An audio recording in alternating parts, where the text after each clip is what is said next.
Thank you to Congresswoman Malliotakis, all of our law enforcement leaders who are here, and for what you do.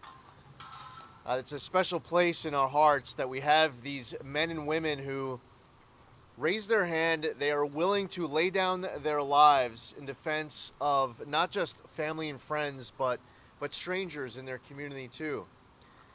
One of the messages that I conveyed during this defund the police push, the riots that were taking place, is something that the person who is spitting on that cop should think about. The person who's calling that cop a racist to their face should think about is that the same man or woman who you're treating like that would give up their lives. It would take a bullet for you minutes later.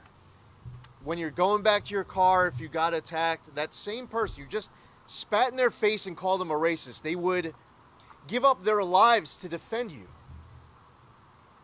I was raised in a law enforcement household. My parents were divorced and remarried. I spent my week in one law enforcement household. I spent my weekend in another law enforcement household. And we were constantly surrounded by men and women in blue throughout my entire upbringing. We were raised to absolutely love, cherish, respect those men and women who selflessly serve to protect our community. I believe that they should be given every tool and resource they need to do their job. At elected officials who are up in Albany who want to attack qualified immunity in Albany, they're wrong for doing it. We should be finding ways to give them more resources. We're here today seeing these stories of cop killers being let back out onto the streets. Nicole's point is very well taken, where it almost seems like the parole board agrees with Anthony Bottom. That you have people on the parole board who think that maybe they are political prisoners, as Anthony Bottom once claimed. Yeah, this cop killer was not just given a platform to speak at SUNY Brockport, but was being brought specifically on the topic to discuss being a political prisoner. It's not even like this cop killer was getting brought there to talk about some other perspective on a different issue. He was being brought there as a political prisoner. The parole board needs to be overhauled. Right now it's a majority vote. It needs to be changed to a unanimous vote. We need to allow for victims and victims' families to be able to provide testimony that will be considered by the parole board. There needs to be an appeals process. And victims families should have power that's real in being part of that appeals process. That testimony should absolutely be considered. And on top of that, we need to make sure that adequate notice is being provided to these victims and victims' families so that they feel like they're part of this process and that their voice is heard. In this state, if you're a member of a parole board and you're not doing the right thing, it is important for the state of New York to take action to replace you with someone else who will do that job and take it seriously. From the perspective of law enforcement and justice. Right now, Kathy Hochul is silent on everything that we're discussing. Like she's silent on just about everything else that New Yorkers are saying are their most important issues at the moment. As you've heard from Paul, as you heard from the Congresswoman, cashless bail in this state doesn't give judges discretion to weigh dangerousness. Even the New York City Mayor, Eric Adams, says there should be a special session and the state legislature should change the law to give judges discretion to weigh dangerousness. He's right. I'm a Republican. He's a Democrat. But we agree, and that's okay. Where's Kathy Hochul? She says there's no data. Well, if she counts up all the press clippings of people released on cashless bail who then go out and commit additional offenses, there's your data. And this data, this is lives.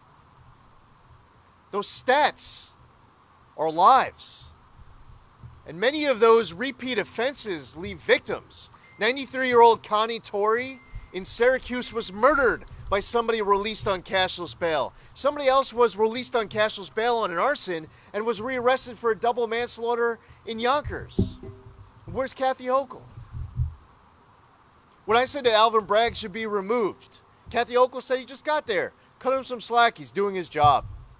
When we were standing in front of the Manhattan District Attorney's office, Alvin Bragg calling for the murder charges against Jose Alba to be elect her to find out what she might stand for in January.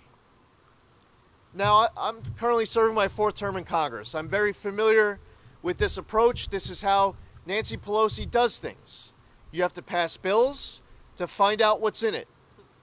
Kathy Hochul says you have to vote for her, you have to elect her in order to find out what she stands for. We're just 6 days away from absentee ballots starting to go out. Do you know how many debate requests she has accepted as of today? 0. 0. I believe that people should know where we stand on the issues that matter most before they vote. Kathy Hochul says that maybe that's extreme. That's dangerous. Is dangerous and extreme? There's stories from people. I heard one just yesterday. Someone riding the subway, taking off his yarmulke when he rides the subway because he fears being attacked. His wife won't ride the subway at all.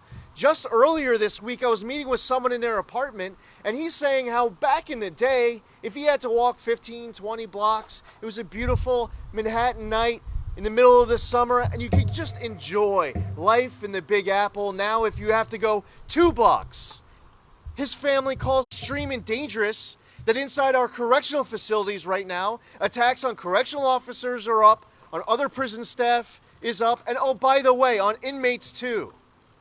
What's Kathy Hochul's big solution? Just don't call them inmates anymore. That was her big solution. She changed the law. She signed a law. Instead of calling inmates, just call them incarcerated individuals. Well, I guess when we get Q3 numbers back from the prisons across New York State, suddenly we're going to see a drop in assaults against correctional officers because Kathy Hochul so boldly changed the term from inmates to incarcerated individuals.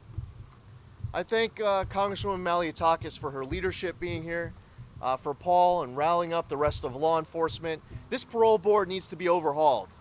And I, by the way, have an amazing partner who's going to be there with me. I'm honored that she accepted my request that she join this ticket to be our state's next lieutenant governor. I won't steal Paul's thunder because he's our great MC today, but I just want to say thank you to Allison Esposito.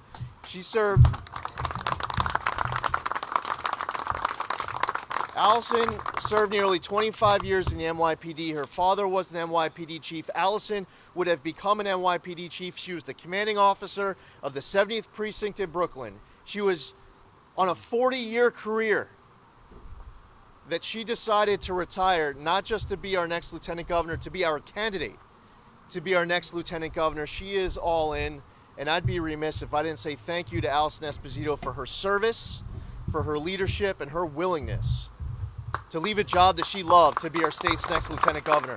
Now let's go overhaul this parole board. Day in and